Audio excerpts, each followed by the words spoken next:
Firstly, welcome and happy Neurodiversity Celebration Week. Neurodiversity Celebration Week is a worldwide initiative and it's all aimed at challenging stereotypes and misconceptions about neurological differences.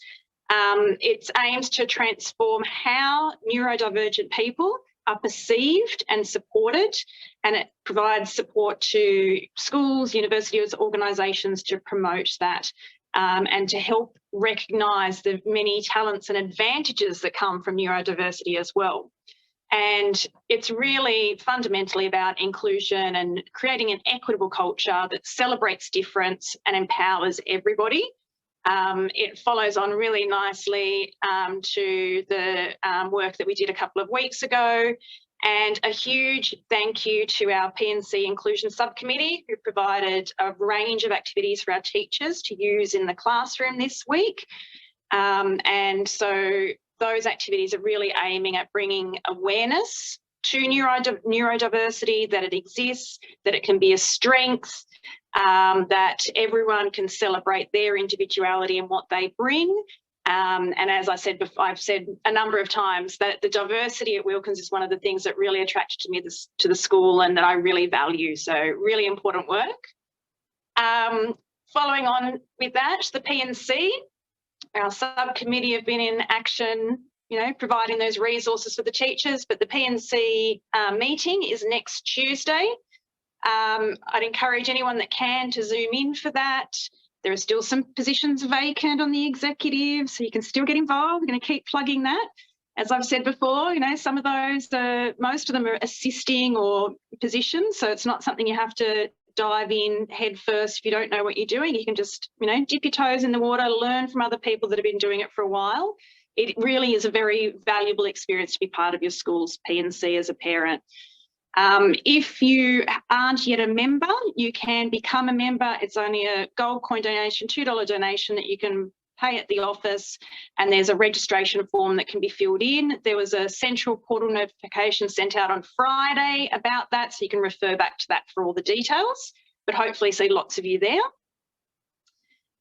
This week is also the start of NAPLAN. So our Year 3 and our Year 5 students will be kicking off on Wednesday with their writing tests and on Thursday with their reading tests. And these are all online now, except the writing for Year 3. They still do the paper writing for Year 3. We don't expect that of them yet.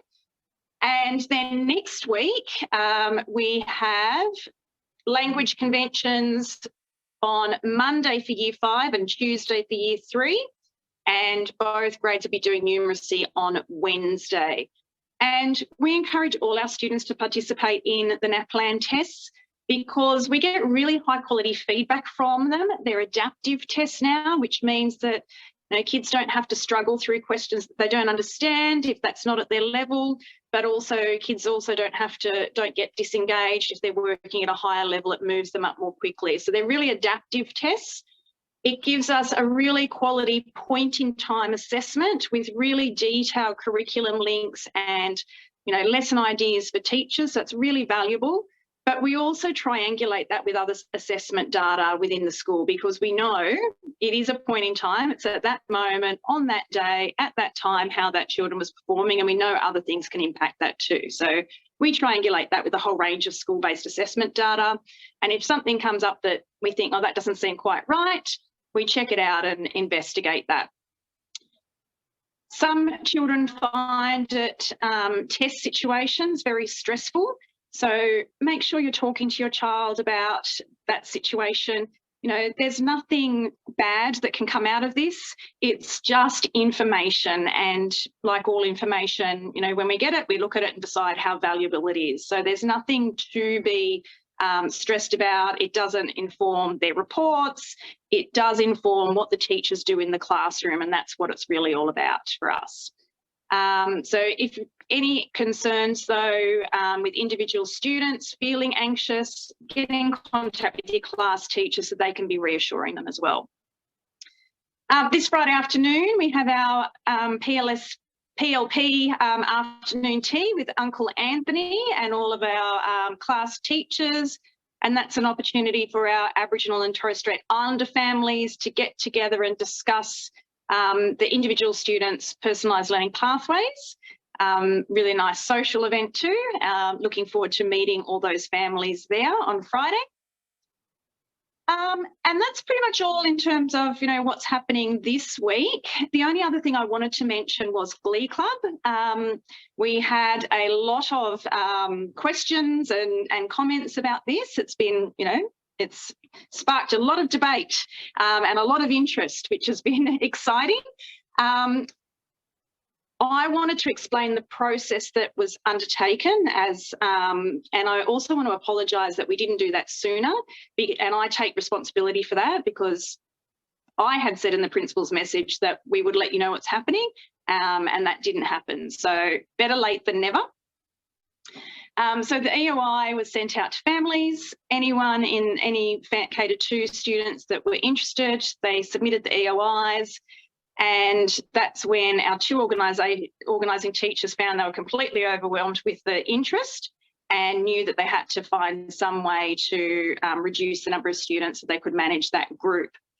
So what they decided to do was they provided a list of all the students whose parents had expressed an interest to the class teachers.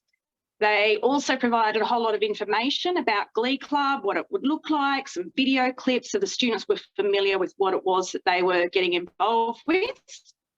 And then all the students who submitted an EOI were then sent by their classroom teacher to that audition with the two organising teachers. And I say audition because it was not a talent or ability-based audition. The purpose was to find out which kids were really passionate and enthusiastic about participating. And it was not about whether or not they could sing or dance. They didn't have to have anything prepared. There was no way for them to prepare for it. And that's why they made the decision. They felt that they didn't need to send out communication prior to that because there was nothing that could be prepared for it. And we didn't want to create more stress for students if they felt nervous about that. Once they had done that audition process, the students were then notified and the students who were successful in that process should have brought home a note last week to let them know. And I think that must have all happened because they had their first session yesterday and it was really successful. Those students who were not successful, we have got another opportunity for those students. So that is to join a K-2 singing group on Thursday mornings. And I would like to point out that it is different to a traditional choir because I know some parents said, oh, it's not the same thing, Glee and choir. It's not. And the singing group obviously won't be the same as Glee Club. It won't be the whole extent, but it's definitely more interactive and more fun and social than a traditional choir. So it's a nice compromise for those students that maybe weren't able to join the Glee Club.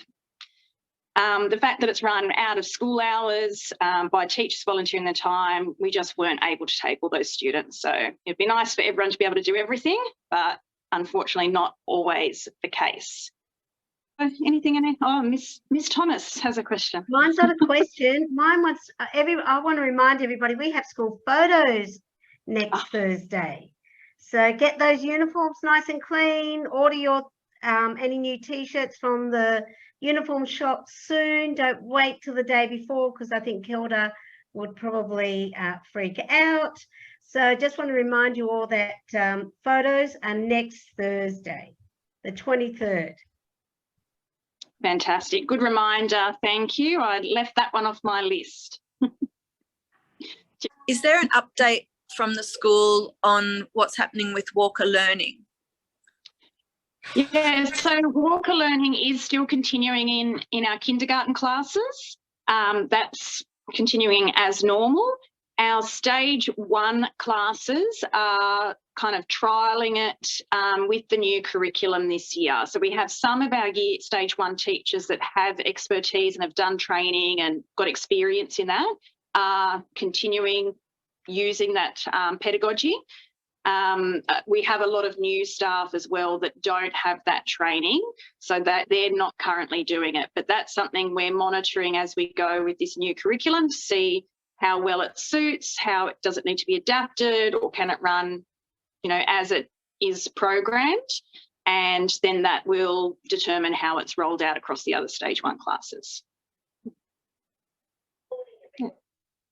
Any other questions?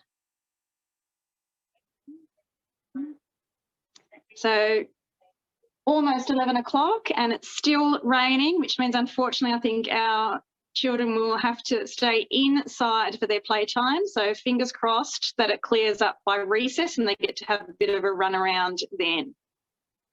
All right, thank you everyone. Nice to see you all. And I'll see you next week.